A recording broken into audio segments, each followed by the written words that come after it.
Have you ever said, I can't control who I'm attracted to? I think this is both true and false. Stay tuned, and I'll tell you why.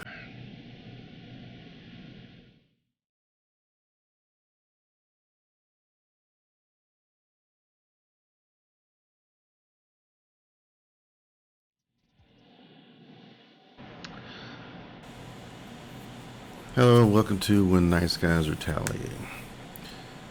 In this particular segment, I'm going to be talking about how to avoid falling for the wrong guy and why I think it's true that you can't control who you're attracted to, but also I think it can be false in the same token.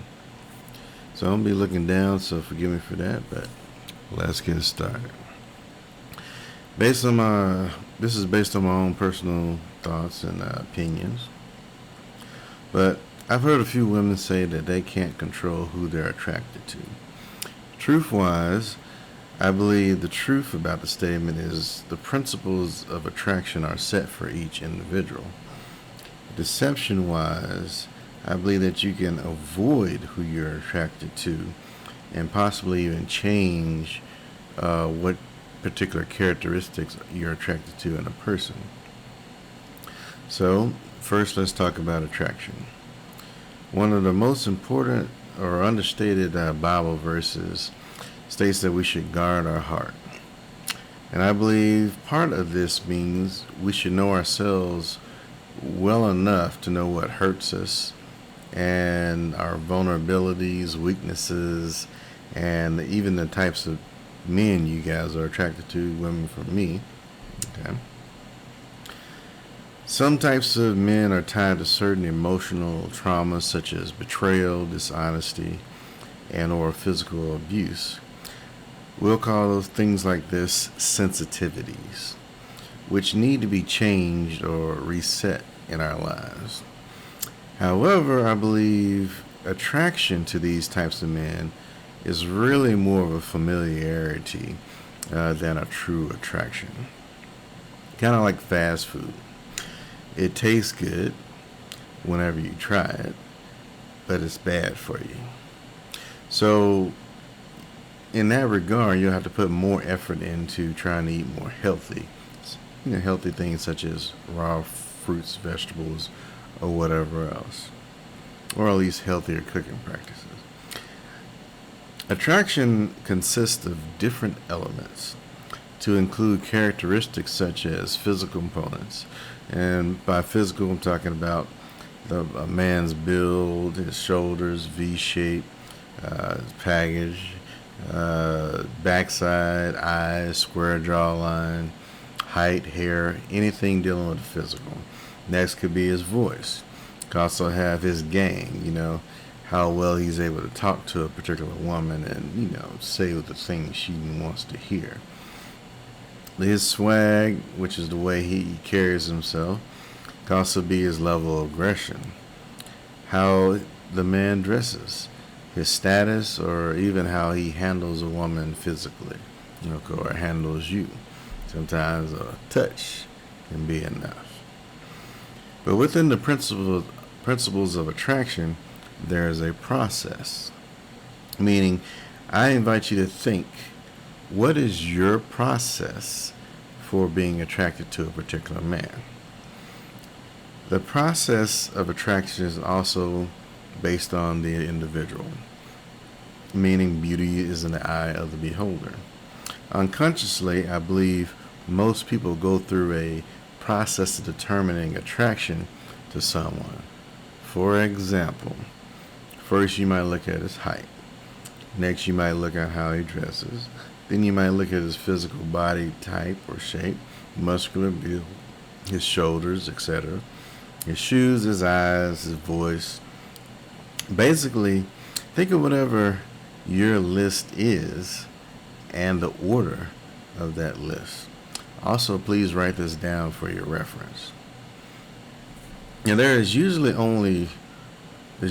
one last thing that you look for in a man. Like you say, if he's got this, I'm done. He's good.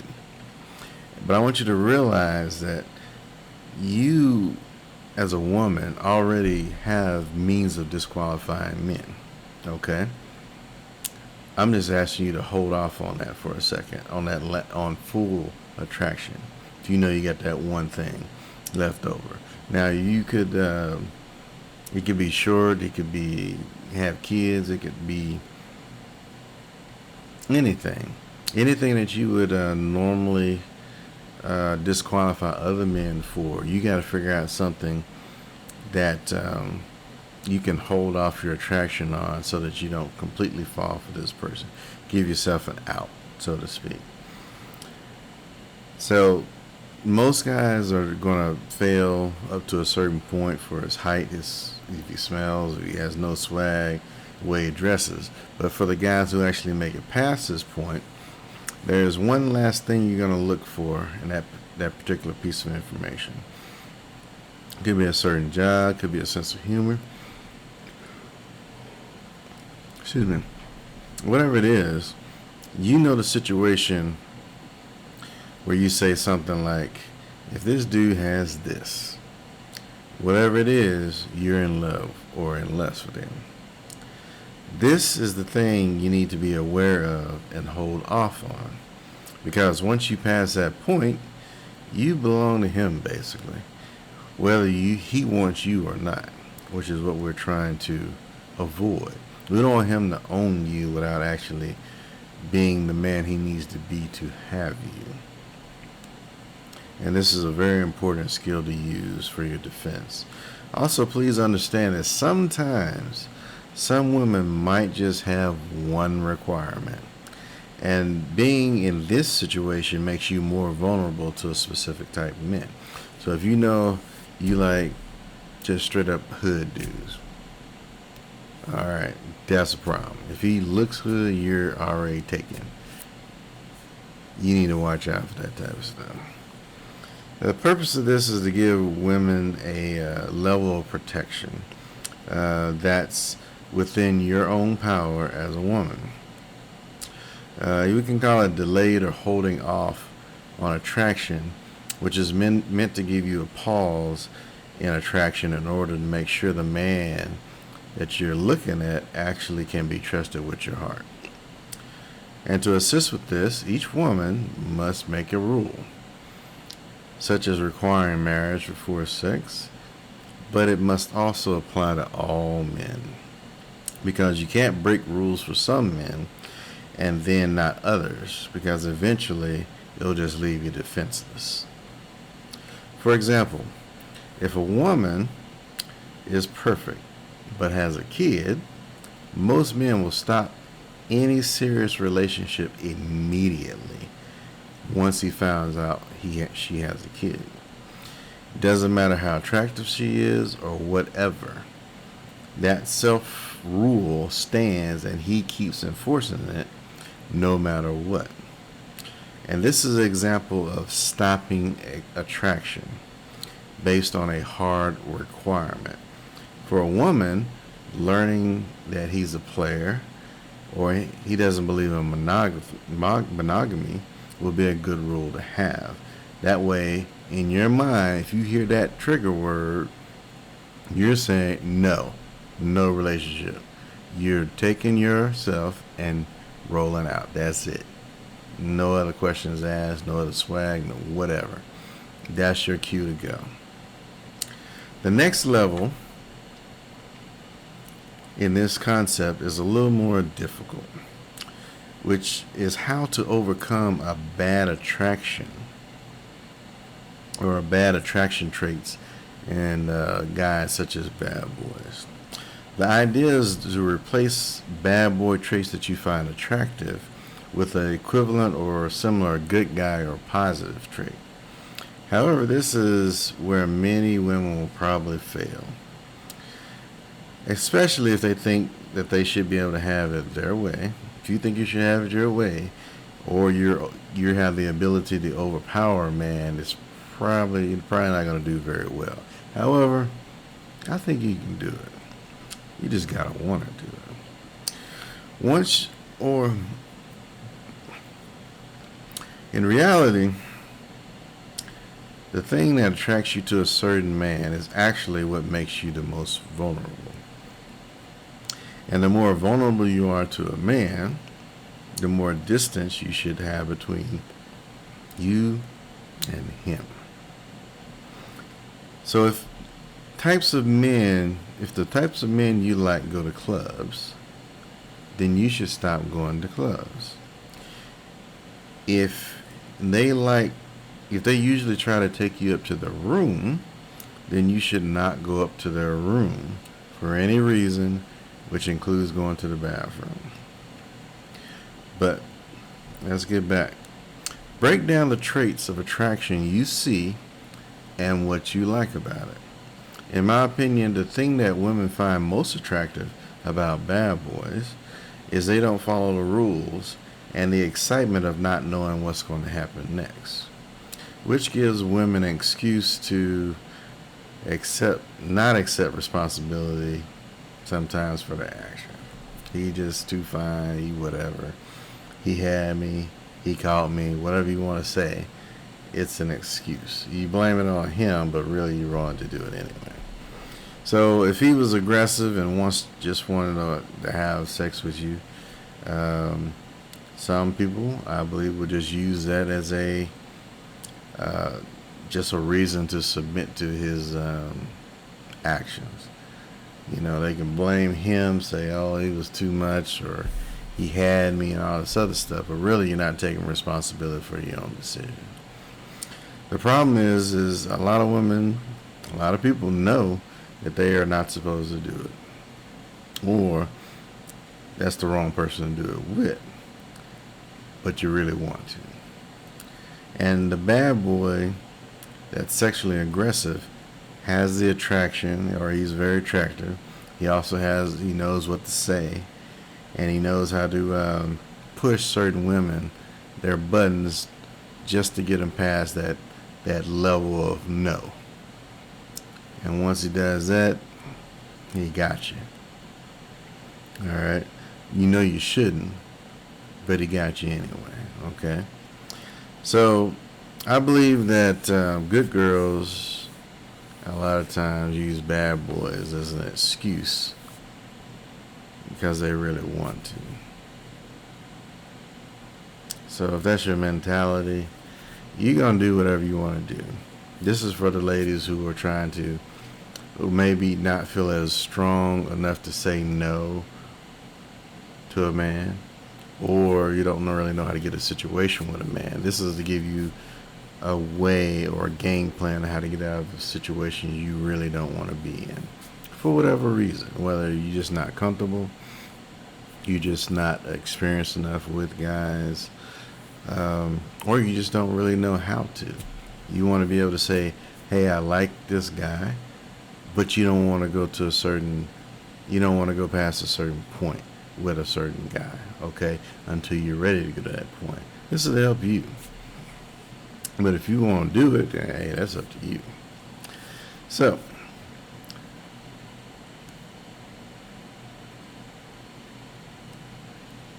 anytime you are in a situation with a bad boy, his connection to you, or your connection to him, could be dangerous. And bad boys, they like breaking barriers. They don't like following the rules. They don't like listening to the good guys. They don't like listening probably to a lot of people. They definitely ain't gonna listen to you. And you probably at some point are gonna want him to. But if his normal thing is to break rules and not listen to people, he ain't gonna listen to you when you need him to. So at a certain point,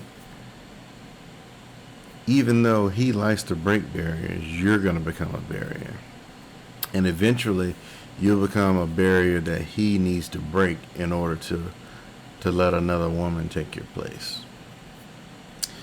And a man that is used to breaking barriers won't really know how to build barriers in most situations. So if you need him to make a barrier, he don't know how to do it. He knows how to break them, but he don't know how to build them. And so he won't necessarily be able to be faithful to you unless unless you're just like one of his main side chicks or something like that. Okay, but he'll still probably go off and do whatever he wants to do. So, for every trait you find attractive in a bad boy, there should be a good guy version of it, or a more positive version of it, and you'll need this to kind of help supplement that trait. You need something that's going to supplement that trait that's going to be on the positive side of it, okay? It's kind of like how a smoker would eat that Nicorette gum instead of smoking. That's pretty much the same principle I'm trying to give to you. So, for example, he might have confidence. You know what I'm saying? Other guys have confidence. They just might dress different. Okay? He could be rebellious, whereas a person or an opposite trait of that would be just somebody who's willing to do things other people are not, but in a positive way. He could also take risk as a bad boy, whereas a better trait, would be somebody who's adventurous. A lot of times bad boys have a lack of control, where I don't know if you can get the positive trait out of lack of control. So we'll just pass on that one. But if you can come up with it, go for it. That said, this will require you to actually journal, and a second part is you're gonna need to actually date different guys. Okay. More than likely, you've only dated one type of guy, but you need to really learn more about yourself, and you'll have to actually expand your options. And this doesn't mean just trying a good guy or trying another type of guy or preppy guy or whatever. You actually need to find out a little bit more about these guys, but not necessarily these guys specifically. At this point, you're really just looking for traits that you like. Okay? And you're not looking for a guy, you're looking for traits. Okay? Now, will come a time where you might actually find a guy who has a lot of traits that you like. Okay? But for this season, you're going to be just looking for traits that you like in different types of guys. Okay? At the very end of it, once you have dated, a few people, and you kind of see what type of guys are out there, then it's time for you to start looking for the traits that you like and also the traits that you don't like, and find a guy who has more of the traits that you like than you don't like. And then that guy may, ideally, hopefully he'll be somebody that you'd actually be attracted to and feel comfortable and at peace with. And then your relationship would go forward, okay? So this is kind of going back to the thing of, fast food is good, tastes good, always tastes good. It's always available, it's cheap, it's there, but it's bad for you. It's going to put pounds on you. And right now we're trying to get you to transition from, the fast food bad boys or players or whoever else guys you're with, irresponsible guys or non-committing guys, get you over to the vegetables. And sometimes you can make vegetables taste real good if you're a real good cook. Just gotta take that effort. And sometimes you haven't even had good vegetables. Just trying something different might be a whole lot better for you. Okay. So, while you're dating, you should always inform the men that you're going to be dating multiple people, and that you're just looking to try to find out what you like in men personality and stuff. So you're really going to try to take the pressure off you to find somebody specifically in that person, and also take the pressure off of that person as well, and just enjoy meeting people. Okay, finding out different things, and you should not just stick with one person. Don't do that. You go on one date with that person, you journal down everything about it, press on to the next one, and you just keep going for a minute. Okay, so let them know that you're going to be dating other people. Be willing to answer questions as well as ask questions. That said, if you're okay, tell them that it's okay if you find that you're not interested, okay, in that particular person. You don't feel like you're a good fit. You know, tell them, be okay with that, and allow them to be able to tell you that too. Okay. The idea is you're just trying to get to know people, different traits, allow them to know you, different traits in women. So you're mutually learning from each other, but you're not really giving a you have to like me type thing. I want you to like me. You just learning. Okay, keep it light. Rejection is actually not a bad thing. So don't just try and if you do somebody rejects you, the ideal is not to embarrass that person, and hopefully they won't embarrass you, and we want to minimize that while you're dating. Okay. Also, don't insist on expensive restaurants. Um, I know it's kind of like a real popular thing for a lot of women to say, but when you're dating, you really, until you're like really serious, you shouldn't be trying to spend a whole lot of money.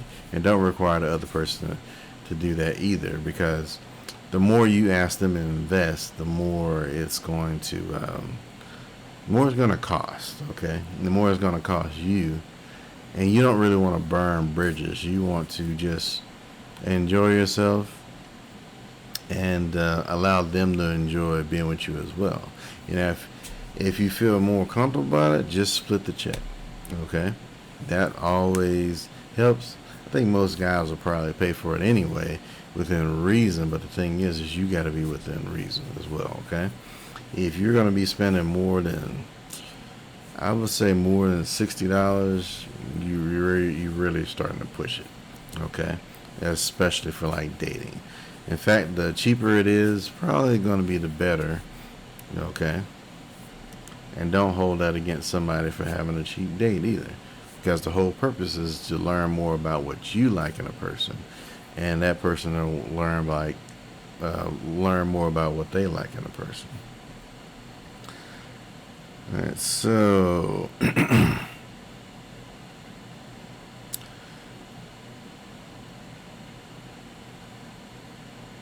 I also highly recommend that you do that dating journal.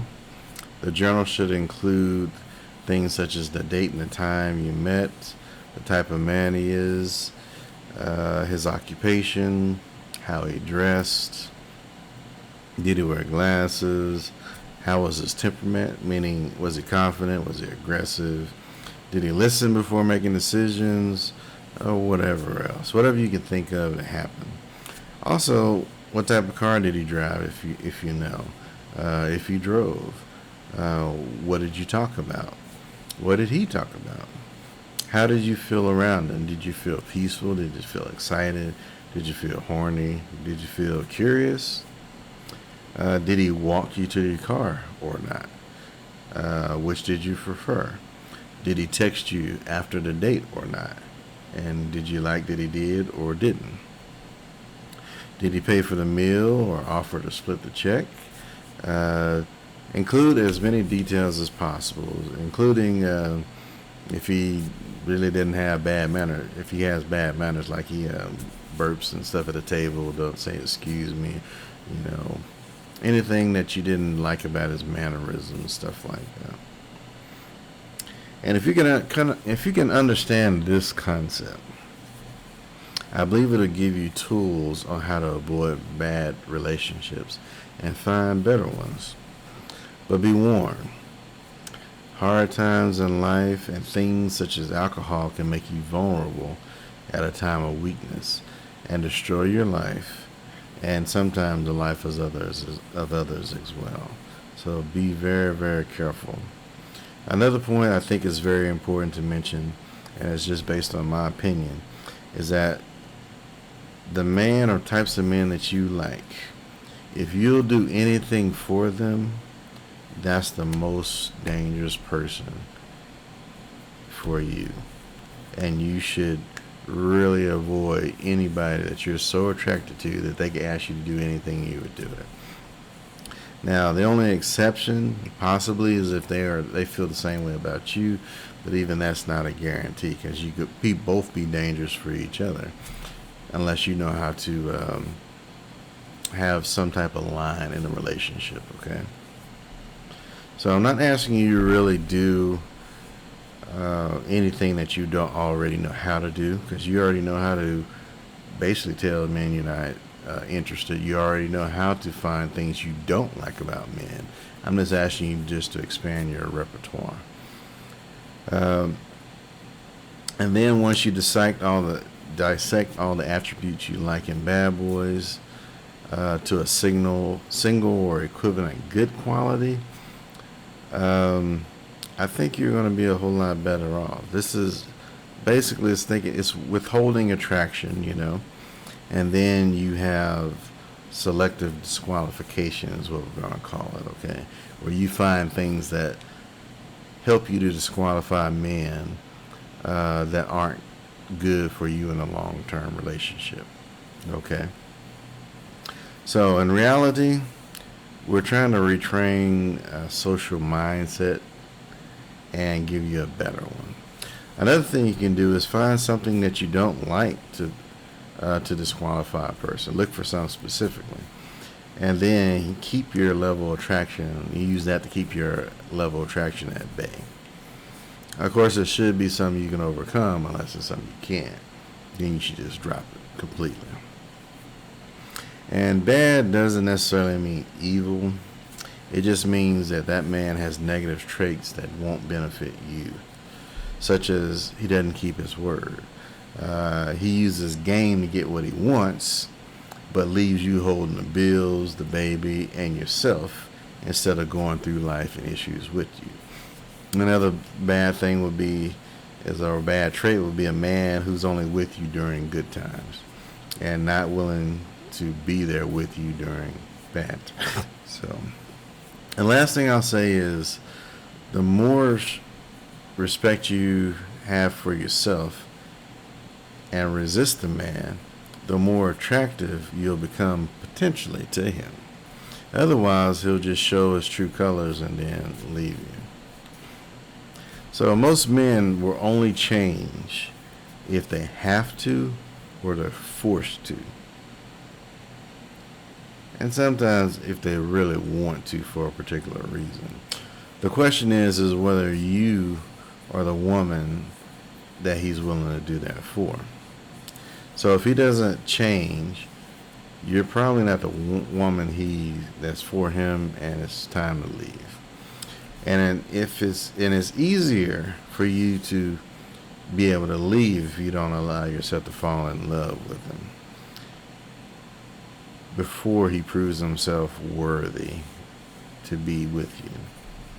A Bible verse that I think kind of emphasizes this in a really good way is this Song of Songs. It's chapter 8, verse 4. It says, "Promise me, O women of Jerusalem,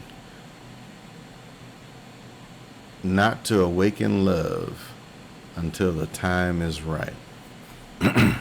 And many women nowadays, they are awakening love at the wrong time with the wrong guy, and it's hurting you, putting you in situations of single mothers or women who have broken hearts, and it's just not good. So we want to get you a place where you can protect yourself and not let that love be activated until the time and the person is right. So the goal of this video is to empower you with ideas to increase the qualities of your relationship, and if necessary, find new relationships. I hope this helps, and if you have any questions or enjoyed the video, please leave a comment. Also like, share, and subscribe for more content. This has been When Nice Guys Retaliate. Thank you.